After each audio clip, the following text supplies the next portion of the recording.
remember that night like it was carved into the bones of the earth.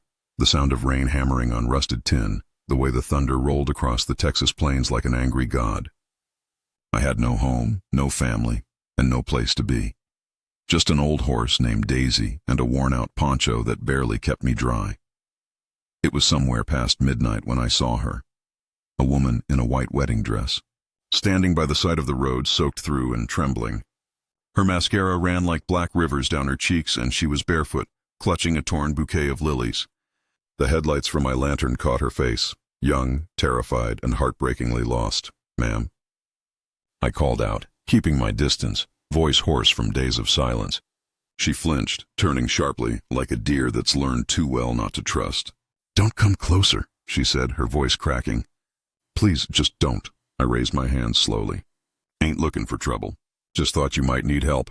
Roads ain't safe this time of night." Her eyes darted toward the horizon. No car, no lights, just miles of mud and rain. Then, after a long pause, she whispered, I need to get away from here." That's how it started. A runaway bride and a homeless cowboy, both trying to escape something they couldn't face. She wouldn't tell me much at first. I handed her my poncho and led her under the old gas station awning where Daisy was tied. She sat there shivering, her wedding dress clinging to her like regret. "What's your name?" I asked gently. She hesitated. "Elena." "Pretty name," I said, trying to smile. "I'm Wade." Her eyes softened just for a second. Then she whispered, "I didn't think anyone would stop. Most people didn't. I was used to that, the look they gave when they saw my torn jacket and dirty boots. Once upon a time I'd owned a ranch, had a wife, and wore a clean hat. But life had a way of gutting you slow. One bad season, one lost deal, one sickness, and everything you built turns to dust." Elena clutched her bouquet tighter. "I was supposed to get married tonight," she said, voice trembling. "But when I got to the altar, I couldn't do it." I looked at her, the rain still falling beyond the awning. "Cold feet?" She shook her head. "Cold truth." She told me, in pieces between sobs, how the man she was meant to marry wasn't who she thought he was. How she'd found messages on his phone, lies wrapped in pretty promises.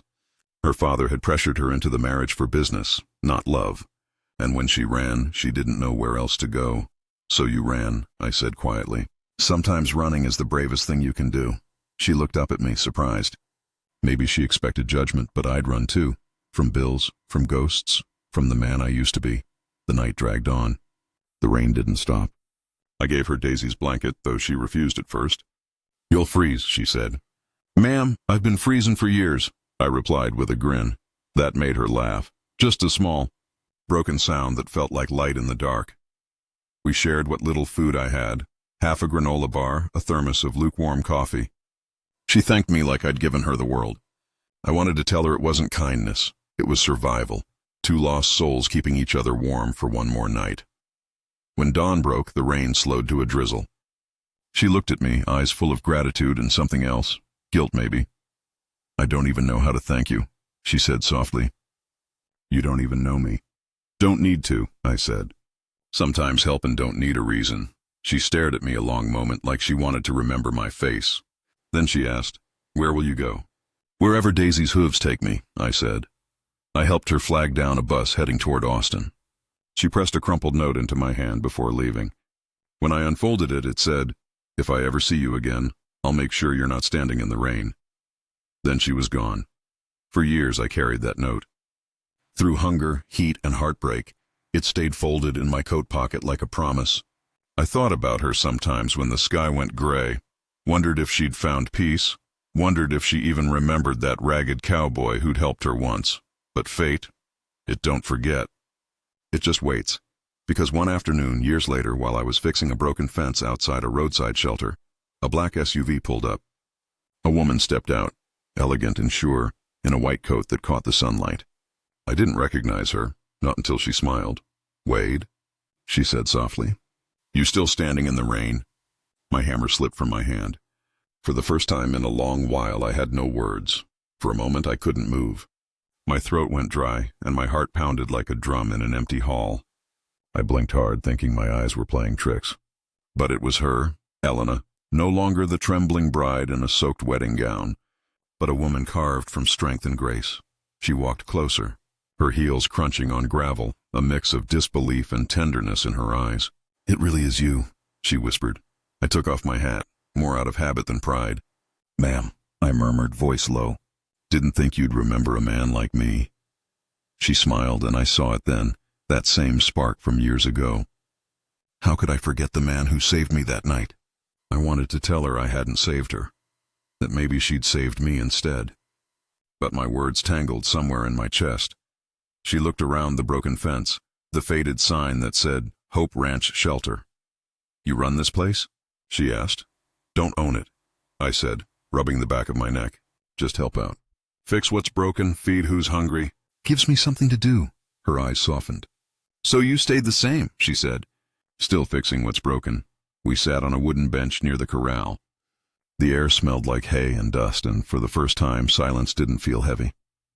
She told me her story, how she'd gone back to school, started a nonprofit for women escaping abusive relationships, how that night in the rain had changed her life.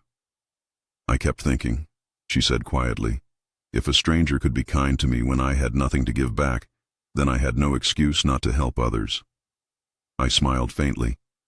"Guess you made good on your note." She looked puzzled. I reached into my pocket and pulled out the old, creased slip of paper. Her hand flew to her mouth when she saw it. You kept it?" she whispered. "Every day," I said softly. "Didn't have much else worth keeping." Tears filled her eyes. "I thought you'd thrown it away. That I was just a moment you forgot." I shook my head. "Some moments don't fade, Elena. Some stay like scars. The good kind. The kind that remind you you're still alive." We talked for hours. About the roads I'd wandered, the people she'd helped, the ghosts we both carried. There was a peace in her voice, a gentleness that felt like sunlight breaking through clouds. At one point she said, "You know, Wade, I looked for you." I blinked. "You what now?" After I started the foundation, I tried to find the cowboy who gave me his poncho that night. But no one knew your last name. It was like you disappeared into the storm. I chuckled softly. Wouldn't be the first time I vanished on folks, but deep down, I felt something I hadn't in years, belonging. Like for once, I wasn't just passing through. A few days later, she came back, not alone this time. With her were volunteers, a truck full of supplies, and a promise. "This place," she said, looking around the rundown shelter, "has heart. But it needs a future. Let me help." I hesitated. Pride's a funny thing. A man can have nothing but still be too proud to take help. But when I saw her eyes, the same fire, the same rain-soaked courage, I nodded.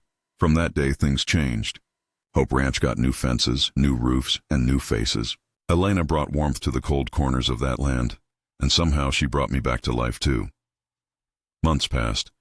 The ranch became a haven for drifters, single mothers, and veterans like me who'd lost their way.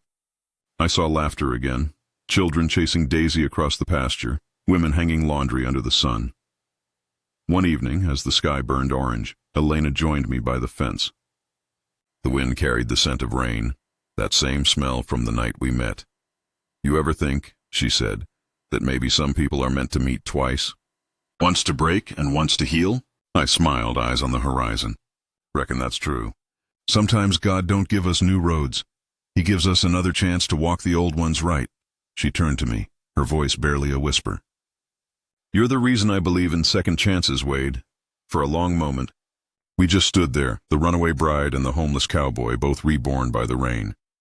Years later, when I got sick, it was Elena who sat by my bed, holding my hand the way I once held hers.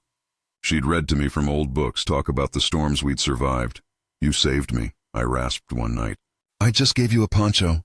She smiled, eyes glistening. "You gave me faith when I'd lost it. That's worth more than gold." Outside, thunder rumbled. Rain began to fall softly against the window. Steady, familiar, forgiving.